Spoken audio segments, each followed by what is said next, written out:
Hello friends, GSS education में आप सभी का स्वागत है। जैसा कि हम सभी जानते हैं कि इस समय जितने भी एंट्रेंस एग्जाम हो रहे हैं उसमें ब्लड से रिलेटेड काफ़ी सारे क्वेश्चन पूछे जाते हैं। इसलिए आज हम इस वीडियो में ब्लड के बारे में डिटेल से अध्ययन करेंगे। ओके, तो सबसे पहले हम जानेंगे कि ब्लड मीन्स रक्त होता क्या है। ओके, सामान्यतः रक्त लाल रंग का गाढ़ा मीन्स चिपचिपा व अपारदर्शी द्रव होता है। हमारे शरीर में पदार्थों के परिवहन कार्य को करने के लिए लाल रंग का द्रव पाया जाता है, जिसे रुधिर या रक्त कहते हैं। रक्त को हम और किस नाम से जानते हैं? रुधिर।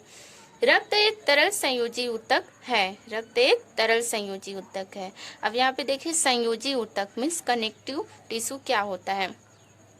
संयोजी ऊतक उसे कहते हैं जो एक अंग को दूसरे अंग से जोड़ने का कार्य करता है। ओके, और यह प्रत्येक अंग में पाया जाता है। मानव शरीर में रक्त की मात्रा शरीर के भार का 7 से 8% होती है।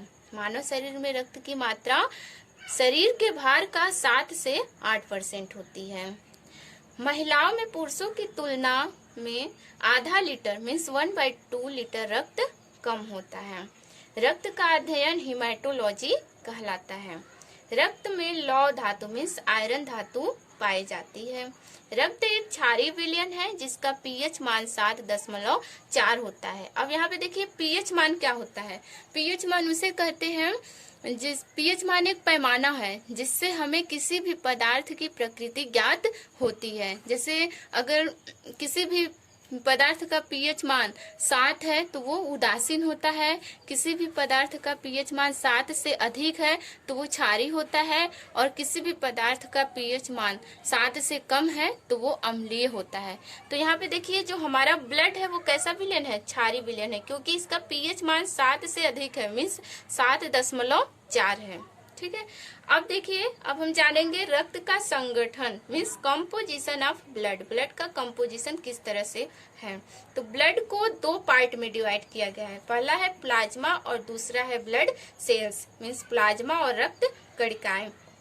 तो यहाँ पे देखिए, प्लाज्मा जो होता है वो ब्लड का 55 से 60% होता है।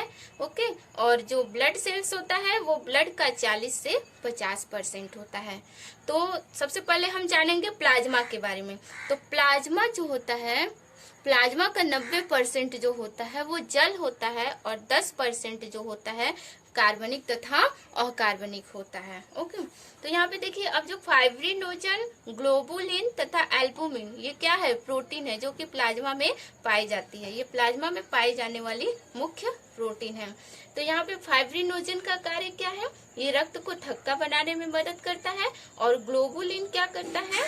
ये प्रतिरक्षा का कार्य करता है। और एल्बुमिन जो होता है परासरणी में संतुलन में सहायक होता है। ओके, नोट कर लीजिए इसको।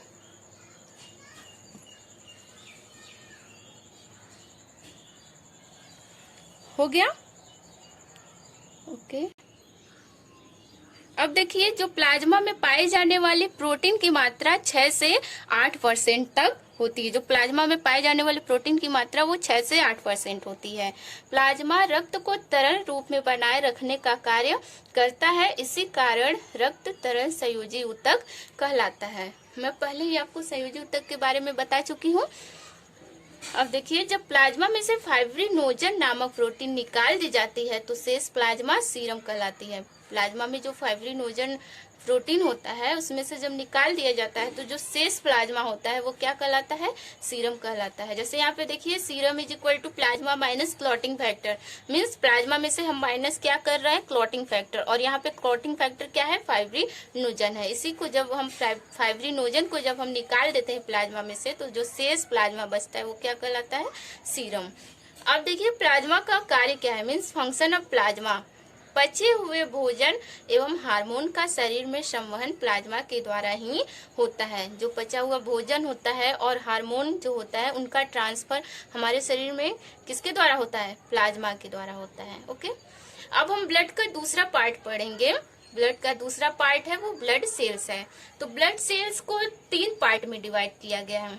पहला है लाल रक्त कणिकाएं आरबीसी यानी रेड ब्लड कार्पुस्कल्स, दूसरा है श्वेत रक्त कणिकाएं डब्ल्यूबीसी व्हाइट ब्लड कार्पुस्कल्स, और तीसरा है प्लेटलेट्स। ओके, तो आरबीसी को हम और किस नाम से जानते हैं, इरिथ्रोसाइट, और डब्ल्यूबीसी को ल्यूकोसाइट, और प्लेटलेट्स को थ्रोम्बोसाइट। ओके, नोट कर लीजिए।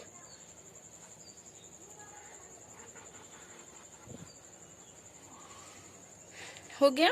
तो आज हम इस वीडियो में ब्लड के पहला पार्ट पढ़े हैं और दूसरा पार्ट अगले वीडियो में, ब्लड का दूसरा पार्ट अगले वीडियो में जानेंगे। मीन्स उसमें ब्लड सेल्स के पार्ट के बारे में अध्ययन करेंगे। धन्यवाद। अगर आपको मेरी वीडियो पसंद आई हो तो शेयर कीजिए, लाइक कीजिए और सब्सक्राइब कीजिए।